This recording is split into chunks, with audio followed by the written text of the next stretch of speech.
Hello viewers, welcome to Learn Computer Easy channel. இந்த வீடியோவில் நம்ம என்ன பார்க்க போகிறோன்னா சி லாங்குவேஜோட இன்ட்ரடக்ஷனாக பார்க்க போகிறோம். சினா என்ன, சி எதுலேருந்து டெவலப் பண்ணாங்க, சியோட ஃபீச்சர்ஸ் என்ன, ஒரு பேசிக் சி ப்ரோக்ராம் எப்படி எழுதணும் அப்படிங்கிறது தான் இந்த வீடியோவில் நம்ம பார்க்க போகிறோம். சிங்கிற லாங்குவேஜ் எதனோட ஆரிஜின் பார்த்திங்கன்னா எந்த லாங்குவேஜ்லேருந்து வந்தது அப்படின்னு பார்த்தீங்கன்னா பிசிபிஎல், ஆல்கால் அண்ட் பி, இது மூணுமே ஒரு ப்ரோக்ராமிங் லாங்குவேஜ் தான். இந்த மூணு ப்ரோக்ராமிங் லாங்குவேஜோட மிக்சர் தான் வந்து சி. சி எப்போ டெவலப் பண்ணாங்க அப்படின்னு பார்த்தீங்கன்னா சிங்கிற லாங்குவேஜை தனியாக எதுவும் டெவலப் பண்ணல. யுனிக்ஸ் ஆப்ரேட்டிங் சிஸ்டமை டெவலப் பண்ணும்போது, ஆப்ரேட்டிங் சிஸ்டமில் யுனிக்ஸ்னு ஒரு ஆப்ரேட்டிங் சிஸ்டம் இருக்குது. அந்த ஆப்ரேட்டிங் சிஸ்டமை டென்னிஸ் ரிச்சிங்கிறவர் பெல் லெபார்ட்டரியில் டெவலப் பண்ணும்போது அதனோட ஒரு பார்ட்டாக வந்தது தான் சி லாங்குவேஜ்.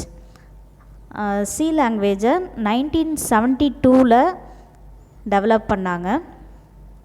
அது வந்து யுனிக்ஸ் ஆப்ரேட்டிங் சிஸ்டத்தோட ஒரு பார்ட்டு தான். இதை வந்து ANSI ஸ்டாண்டர்ட்ஸ் வந்து 1989 சிக்கு ஒரு ஸ்டாண்டர்ட் கொடுத்தாங்க, ANSI ஸ்டாண்டர்ட் கொடுத்தாங்க. அதுக்கப்புறம் 1990 ISO ஆர்கனைசேஷன் ISO ஸ்டாண்டர்ட் கொடுத்தாங்க. சி வந்து combination of assembly language and high level language. ஏன் அப்படின்னு பார்த்தீங்கன்னா யூஸ்வலாக ஆப்ரேட்டிங் சிஸ்டம் வந்து அசம்பிளி லாங்குவேஜஸாக தான் இருக்கும். ஆப்ரேட்டிங் சிஸ்டமில் ஒரு பார்ட் வந்து அசம்பிளி லாங்குவேஜாக இருக்கும்.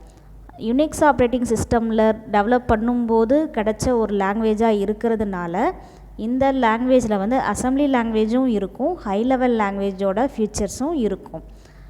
இந்த சி லாங்குவேஜில் நிறைய பில்டின் ஃபங்க்ஷன்ஸ் இருக்குது, நிறைய ஆப்ரேட்டர்ஸ் இருக்குது. இதை வச்சு நம்ம நிறைய சிம்பிள் ப்ரோக்ராம்லேருந்து காம்ப்ளெக்ஸ் ப்ரோக்ராம் வரைக்கும் நம்மளால் டெவலப் பண்ண முடியும்.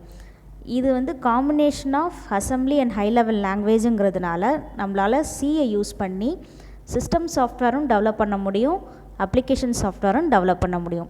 சிஸ்டம் சாஃப்ட்வேர் அப்படின்னு பார்த்தீங்கன்னா அந்த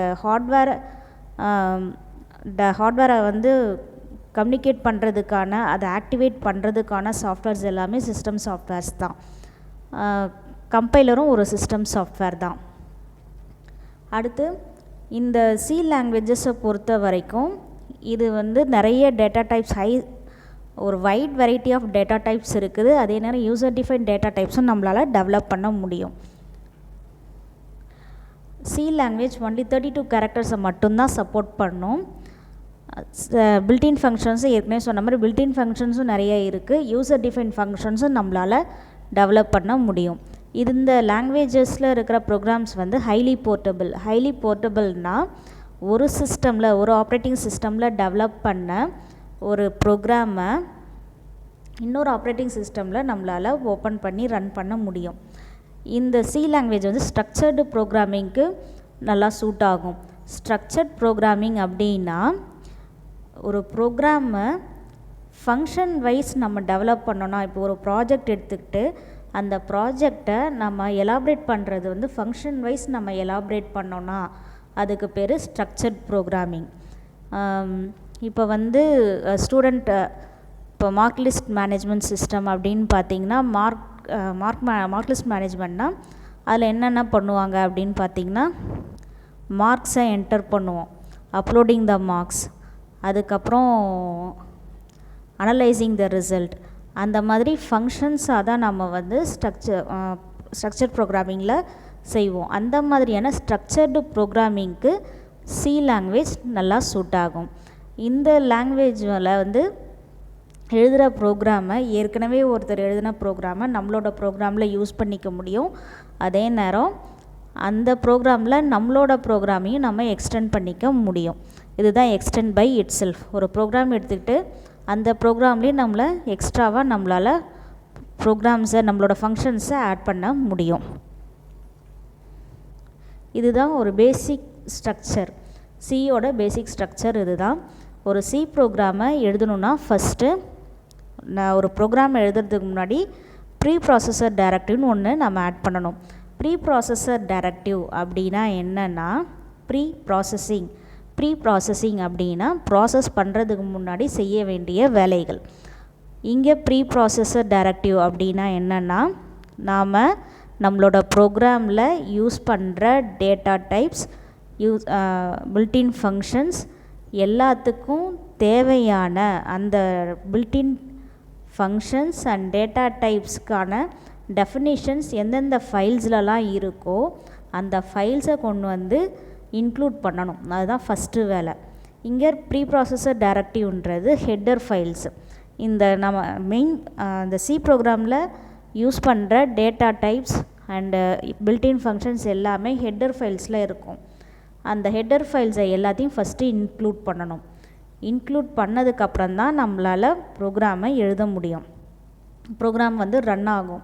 நம்ம அந்த பில்டின் ஹெட்டர் ஃபைல்ஸை இன்க்ளூட் பண்ணாமல் அதனோட பில்டின் ஃபங்க்ஷன்ஸையோ இல்லை வந்து டேட்டா டைப்ஸையும் நம்ம யூஸ் பண்ணோம் அப்படின்னா unknown function unknown data type அப்படிங்கிற எரரை காமிக்கும். ஸோ அதனால் அந்த டேட்டா டைப்ஸையோ பில்டின் ஃபங்க்ஷன்ஸையோ நம்ம யூஸ் பண்ணுறதுக்கு முன்னாடி அதுக்கு தேவையான ஹெட்டர் ஃபைல்ஸை ஃபஸ்ட்டு இன்க்ளூட் பண்ணணும். அதுதான் ப்ரீ ப்ராசஸர் டைரக்டிவ். அடுத்தது குளோபல் வேரியபிள் டிக்ளரேஷன்.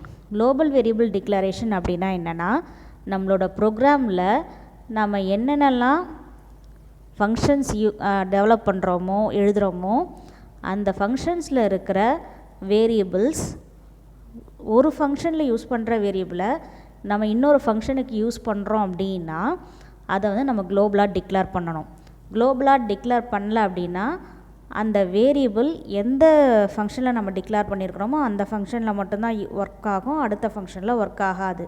ஸோ அதை அவாய்ட் பண்ணுறதுக்கு குளோபலாக டிக்ளேர் பண்ணுவோம். அதுக்கு பேர் ஸ்டோரேஜ் கிளாஸ் அப்படின்னு சொல்லுவோம். அதை வந்து டீட்டெயிலாக இன்னொரு வீடியோவில் நம்ம பார்க்கலாம். அடுத்தது குளோபல் வேரியபிள் டிக்ளரேஷனுக்கு அப்புறம் மெயின் ஸ்டார்ட் பண்ணுவோம். மெயின் தான் ஒரு சி ப்ரோக்ராமோட ஸ்டார்டிங் பாயிண்ட். மெயின் எங்கே இருக்கோ அங்கேருந்து தான் சி ப்ரோக்ராம் ரன் ஆகும். மெயின் இல்லாத சி ப்ரோக்ராம் எப்பயுமே ரன் ஆகாது. ஸோ மெயின் தான் மஸ்ட்டு. மெயினில் இருந்து தான் எல்லா ப்ரோக்ராமும் எல்லா ஃபங்க்ஷனுமே எக்ஸிக்யூட் ஆகும். ஸோ ஃபஸ்ட்டு மெயின்னு போடணும். மெயின் ப்ரோக்ராம் ஸ்டார்ட் பண்ணி அதுக்குள்ளே டிக்ளரேஷன் பார்ட்னால் அந்த ப்ரோக்ராமில் நம்ம என்னென்னலாம் வேரியபிள்ஸ் யூஸ் பண்ண போகிறோமோ அதை ஃபுல்லாகவே நம்ம டிக்ளேர் பண்ணணும். என்ன வேரியபிள் யூஸ் பண்ண போகிறோம், என்ன டைப் ஆஃப் வேரியபிள், அதெல்லாம் டிக்ளேர் பண்ணணும். டிக்ளேர் பண்ணிவிட்டு அடுத்தது எக்ஸிக்யூஷன் பார்ட்டுக்கு வரணும். எக்ஸிக்யூஷன் பார்ட்னால் அந்த ப்ரோக்ராம் எதுக்காக எழுதுகிறோமோ அதனோட ஆப்ரேஷன்ஸை அதில் போடணும். போட்டுட்டு அதுக்கப்புறம் கர்லி பிரேசஸால் க்ளோஸ் பண்ணிடணும். எல்லா ஃபங்க்ஷனும் எல்லா ப்ரோக்ராமும் ஓப்பன் அண்ட் க்ளோஸ் கர்லி பிரேசஸ்க்குள்ளே தான் இருக்கணும். இதுதான் ஒரு பேசிக் சி ப்ரோக்ராமோட ஸ்ட்ரக்சர். இதிலே நம்ம வந்து ஃபங்க்ஷன் நம்மளோட யூசர் டிஃபைன் ஃபங்க்ஷன்ஸ் ஆட் பண்ணலாம், ஸ்ட்ரக்சர்ஸ் ஆட் பண்ணலாம். இது எல்லாமே வந்து டீட்டெயிலாக அடுத்தடுத்த வீடியோஸில் நம்ம பார்க்கலாம்.